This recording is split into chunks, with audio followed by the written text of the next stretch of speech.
धन्यवाद।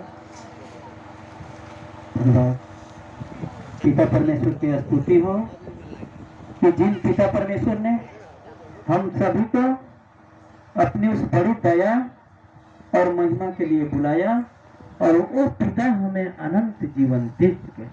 धन्यवाद पिता ना, यीशु के नाम से लाख लाख धन्यवाद। यानी कि पिता परमेश्वर में हमने के जितना भी विश्वास करे वाला भाई बहन बनी, विश्वास करे वाला यानी कि पिता परमेश्वर में जितना भी छुपल बा बुद्धि ज्ञान आत्मिक ज्ञान सामर्थ्य के काम भविष्यवाणियां, यहाँ तक कि पिता हमने के अनंत जीवन तक दे चुकल बा। का दे चुकल बनी पिता हमने के अनंत जीवन। जे भी विश्वास करे वाला भाई बहन बा, हमने के कौन जाति बानी? हमने हिंदू सनातन धर्म के मानने वाला बानी ना, हिंदू। धन्यवाद पिता ना। लोग हिंदू कहता, हिंदू के अर्थ बहुत गंभीर बा। धन्यवाद ना।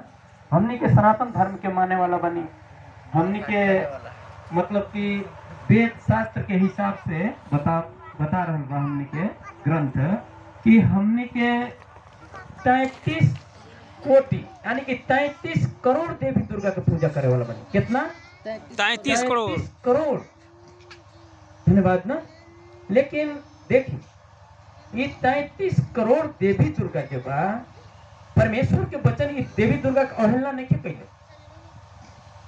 हमने के इतना दिन हो गए, हमने के शिक्षा मतलब कि 6-6.5 साल हो चुकल हमने के मतलब कि सुसमाचार में देश सर जी हमने केकरो के ना कहले बनी कि तोर की पूजा नहीं के करे आ ना हमने घृणा के बनी देवी दुर्गा से। अब जेकर सर जी अब घर बैठ के जब गढ़े के बाद बदनाम करे के या तो मतलब कि हमने तो ना घर तो हमने मुंह ना तो रोक सकते नहीं। धन्यवाद ना।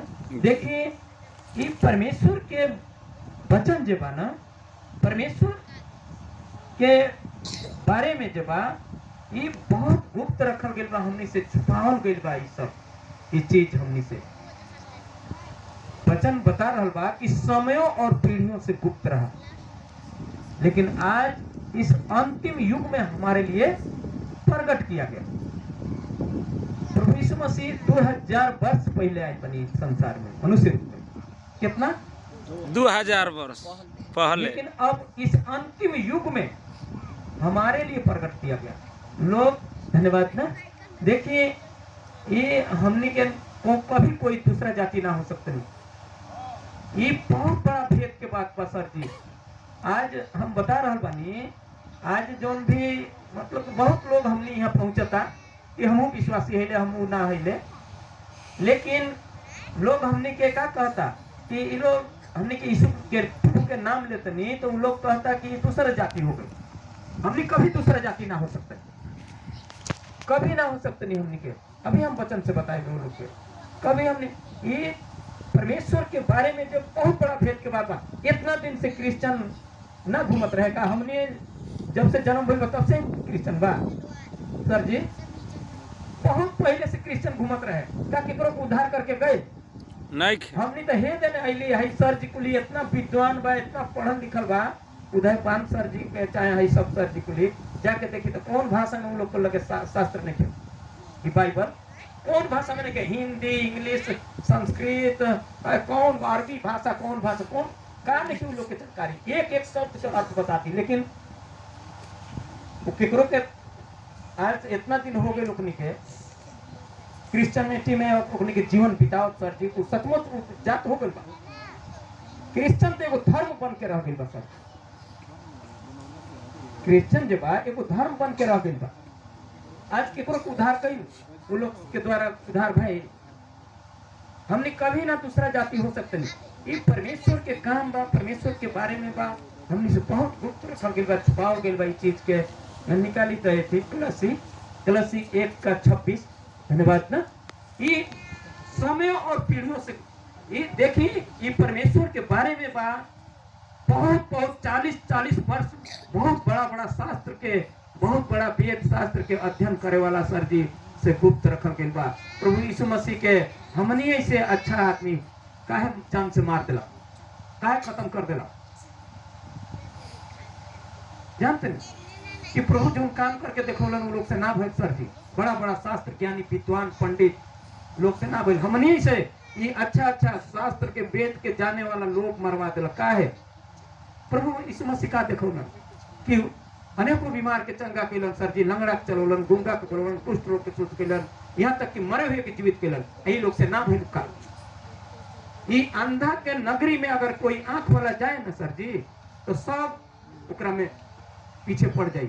आज अंधा के नगरी में हम देखी, धन्यवाद ना, हम बता रहे बनी कबाड़ी कभी हीरा के परख ना कर सकता। काहे संसार काहे ये दोनों के लोग हमरा से घृणा करता, काहे कि हम सत्य के बारे में बता रहे बनी। काहे कबाड़ी कभी हीरा के परख कर सकता सर जी, वो कबाड़ के परख कर सकता। और हमने वो हीरा जो उनके आज ज्योति जीवन सर जी कितना रो रो के गवाही दिलन, वो बेचारा जानता कि हम का जीवन का है। वो परमात्मा दुखी करते सर जी। अगर उनके जीवन में सारा दुनिया घूम ना ले रहता तो वो विश्वास करता, वो एगो बहाना रहे परमेश्वर के। हमने के अंदर जो घमंड रहेला ना, हमने मनुष्य बहुत स्वार्थी बनी, बहुत घमंडी बनी। सच्चा जीवित परमेश्वर को पहचानना ही विश्वास है। वो पिता के वो बेटी के बीमारी थे वो बहाना रहे, हमारे कैंसर बीमारी थे वो बहाना रहे सर जी। अगर हमने के दुख ना हो के कोई पिता के ना पुकार सकता है कि बहुत बड़ा भेद के बाद में पढ़ी था। धन्यवाद ना लस्सी में, धन्यवाद पिता ना। हाँ और धन्यवाद पिता ना, मैं शिशु के नाम से लाख लाख धन्यवाद। वचन यहाँ बता रहा होगा सर जी कि अर्थात उस भेद को ये बहुत बड़ा भेद के बाद में परमेश्वर के काम हाला मत कर लोग, ध्यान से सुने के थोड़े। धन्यवाद ना।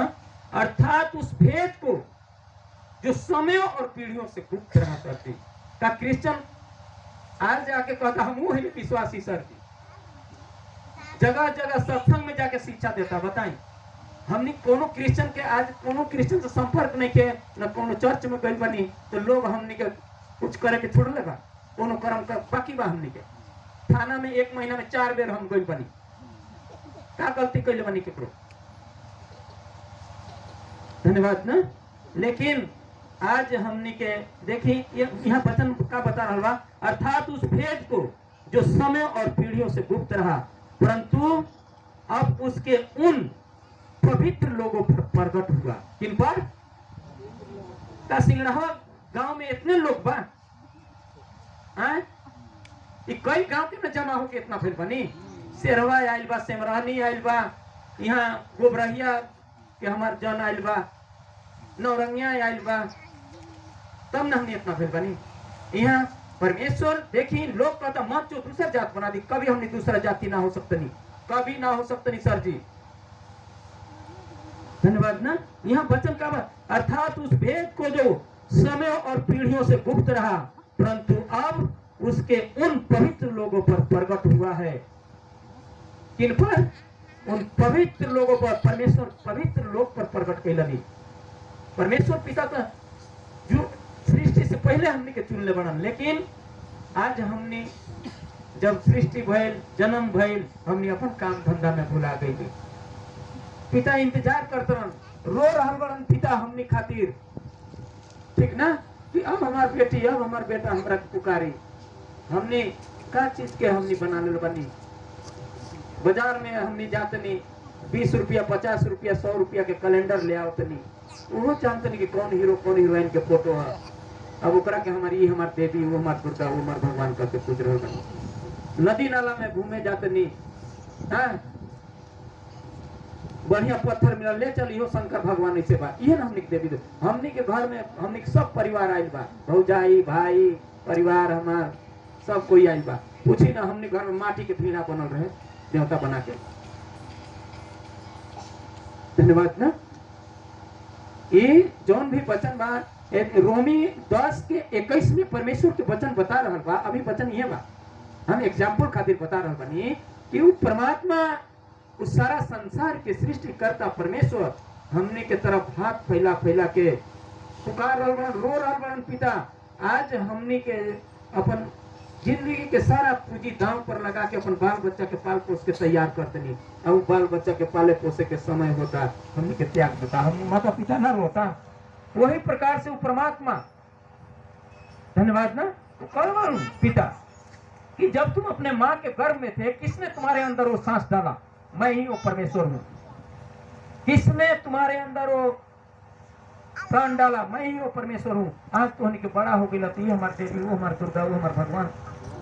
ये सब देख के रोमी में पिता रो रहा बड़न, हाथ फैला, कहले बड़न रोमी 10:21 में कि मैं सारा दिन अपना हाथ एक आज्ञा न मानने वाले और विवाद करने वाले प्रजा को पसारे रहा।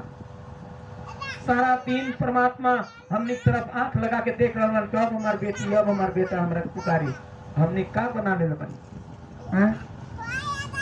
हमने ये जो हिंदुत्व तो कहते नहीं, हिंदू, धन्यवाद ना, सनातन धर्म के मानने वाला, हमने ये सब हमने के ना ब्राह्मणवाद के साजिश के तहत में फंस के हमने के ये 90% और 10% कमा रहा बा और 90% आज, धन्यवाद पिता ना, उस सही चीज ना बताता। हमने के श्रीमद् भागवत महापुराण, हमने के हिंदू शास्त्र के बारे में हम 2-3 गो शास्त्र के बारे में हम बता रहे बनी सर जी अभी, कि हमने के हिंदू शास्त्र उठा के देखी श्रीमद् भागवत महापुराण में 84 अध्याय में लिखल बा सर जी कि ईंट और पत्थर परमेश्वर नहीं हो सकता। सच्चाई कड़वा होला ना, कैसे कुछ छुपा के जे रखल, कैसे कि जब हमार कहल लोग ना मानी तो हमरा तो देबो ना करी, कैसे कमाई? सच्चाई बताओ चाहिए ना ऊपर। जबकि धन्यवाद ना, का लिखल बा कि ईंट और पत्थर परमेश्वर नहीं हो सकता, इनके गुणों को न मानने वाले मूर्ख लोग, ये लोग अज्ञानी हैं। सब लिखल बा में, ये लोग अज्ञानी हैं, मूर्ख हैं ये लोग। धन्यवाद ना। देखिए ये हमने से बहुत गुप्त रखल गई बा, छुपावल गई बा। यहाँ वचन 25 में क्या कहता? जिसका मैं परमेश्वर के उस प्रबंध के अनुसार सेवक बना। हमने क्या बनल बनी? सेवक। जिसका मैं परमेश्वर के उस प्रबंध के द्वारा सेवक बना। हमने बड़का ना बनी, रो लोग के हमने सेवक बने।